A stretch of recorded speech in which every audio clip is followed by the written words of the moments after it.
Bapatla parliament నియోజకవర్గం గౌరవ parliament సభ్యులు గౌరవనీయులు కృష్ణప్రసాద్ గారిని మాట్లాడవలసిందిగా ఆహ్వానిస్తున్నాం. జై బాబు, జై జై బాబు. సభకు నమస్కారము. ఈరోజు చక్కటి పండుగ వాతావరణంలో మన బాపట్ల పార్లమెంట్ కాన్స్టిట్యున్సీలో వేమూరు అసెంబ్లీ కాన్స్టిట్యున్సీకి విచ్చేసిన పెద్దలు, పూజలు, మన ఆంధ్రప్రదేశ్ ప్రియతమ ముఖ్యమంత్రి గారు శ్రీ నారా చంద్రబాబు నాయుడు గారు ఇక్కడికి రావడమే ఒక పెద్ద పండుగ.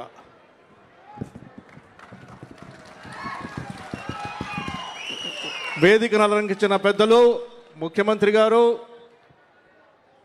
ఇన్ఛార్జ్ మంత్రి గారు కొలుసు పాఠశారథి గారు, రెవెన్యూ మంత్రి గారు అనగాని సత్యప్రసాద్ గారు, ఎనర్జీ మంత్రి గారు గొట్టిపాటి రవికుమార్ గారు, స్థానిక ఎమ్మెల్యే గారు నక్కా ఆనంద్ బాబు గారు, ఎమ్మెల్సీ గారు ఆలపాటి రాజేంద్ర గారు, బాపట్ల ఎమ్మెల్యే గారు వేగేశ్వర నగేంద్ర వర్మ గారు, మన ఎమ్మెల్సీ ఆలపాటి రాజా గారు, మన ఆంధ్రప్రదేశ్ రాష్ట్ర ఐఏఎస్ అధికారులు చీఫ్ సెక్రటరీ సాయి ప్రసాద్ గారు, స్పెషల్ చీఫ్ సెక్రటరీ జయలక్ష్మి గారు, మన యంగ్ అండ్ డైనమిక్ మన కలెక్టర్ గారు వినోద్ కుమార్ గారు, అందరికీ సభకి అందరికీ మళ్ళీ నమస్కారం చేస్తున్నాను. మిత్రులారా, ఈరోజు చాలా ముఖ్యమైన దినము. ఎందుకంటే జై అమరావతి, జై జై అమరావతి. మీకు నాకు మన ముఖ్యమంత్రి గారికి సమర్పించుకునే చాలా ముఖ్యమైన అంశము అమరావతి. అమరావతి బిల్లు పాస్ అయ్యేటప్పుడు మిత్రులారా, మీరందరూ నన్ను ఆశీర్వదించి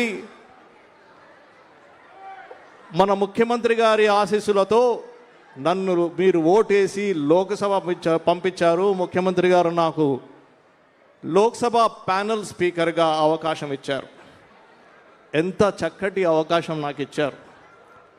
మిత్రులారా, మొన్న అసెంబ్లీలో రెజల్యూషన్ పాస్ అయింది, అమరావతినే మన రాజధాని అని. మన అసెంబ్లీలో 28వ తారీఖు నాడు పాస్ అయింది. పాస్ అయిన వెంటనే ఢిల్లీలో అక్కడ లోక్సభ, రాజ్యసభలో బిల్లు పాస్ చేయాలి, కానీ సమయం లేదు.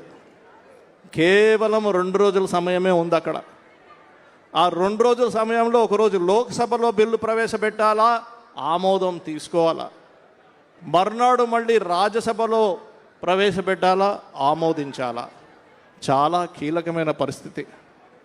అప్పుడు మనం లోక్సభలో చర్చకు పెట్టినప్పుడు 11 పార్టీలు, జాతీయ పార్టీలు 11 పార్టీలు ఆంధ్రప్రదేశ్ రాష్ట్రానికి రాజధాని కేవలం అమరావతినే ఉండాలి అని 11 పార్టీలు ఆమోదించాయి. ఒక్క దిక్కుమాలిన పార్టీ వ్యతిరేకించింది. వ్యతిరేకించిన పార్టీ మళ్ళీ వాకౌట్ చేసి వెళ్ళిపోయింది. మిత్రులారా, ఆ రోజు నేను ఆ స్పీకర్ కుర్చీలో కూర్చుని ఓటింగ్ కోసము బిల్లు పాస్ చేస్తారా, ఎంతమంది దీన్ని ఆమోదిస్తారు, చెయ్యొద్దండి, ఎస్ అని చెప్పండి అని అడుగుతున్నప్పుడు నాకు నా కళ్ళ ముందు మన ప్రియతమ ముఖ్యమంత్రి గారు నారా చంద్రబాబు నాయుడు గారి చిత్రమే కనిపిస్తూ ఉంటుంది. మీరందరూ కనిపిస్తూ ఉన్నారు. ప్రపంచంలో ఉన్న తెలుగు జాతికి చెందిన ప్రతి ఒక్కళ్ళు నాకు గుర్తొస్తూ ఉన్నారు. అదే సమయంలో మరి అమరావతి రాజధాని అవ్వాలి, ఎంతమంది ఆమోదిస్తారంటే మొత్తం లోకసభలో ఉన్న ప్రతి ఒక్క సభ్యుడు ఎస్ మేము ఆమోదిస్తున్నాము అని గట్టిగా అరిచారు. అప్పుడు సడన్గా నాకు లేచి నుంచోవాలనిపించింది. అంతా ఎమోషన్గా నేను ఫీల్ అయ్యాను. కానీ ఆ బిల్లు పాస్ చేయాలి. ఆ బిల్లు పాస్ చేస్తున్నప్పుడు నాకు ఒక తెలుగు బిడ్డగా నా జన్మ మన పునర్జన్మ సుకృతం అయినట్టు నాకు ఆ భావన. అప్పుడు నేను మాట్లాడలేకపోయాను, ఇప్పుడు మాట్లాడడం కూడా నాకు రావట్లేదు. కానీ మిత్రులారా, ఒక విషయం నేను చెప్తాను. ఆ రోజు కూడా హైదరాబాద్ దగ్గర సైబరాబాద్ అనే నగరం కట్టేటప్పుడు మన ముఖ్యమంత్రి గారు కడతా ఉన్నప్పుడు చాలామంది డౌట్ పడ్డారు, ఇది అవుతుందా అని. ఇప్పుడు చూడండి, అక్కడ న్యూయార్క్, సింగపూర్, టోక్యో లాగా ఒక పెద్ద నగరం, మహానగరం అక్కడ హైదరాబాద్ దగ్గర ఉంది. అదే మహానగరం, ఇంతకంటే పెద్ద నగరము అమరావతిలో కడతాను, భగవంతులు ఉండే, దేవతలు ఉండే నగరాన్ని నేను కట్టిస్తాను అని 2014లో మన అందరి కోసం కృషి చేశారు, ప్రణాళికను గీసి పెట్టారు మన ప్రియతమ ముఖ్యమంత్రి గారు శ్రీ నారా చంద్రబాబు నాయుడు గారు.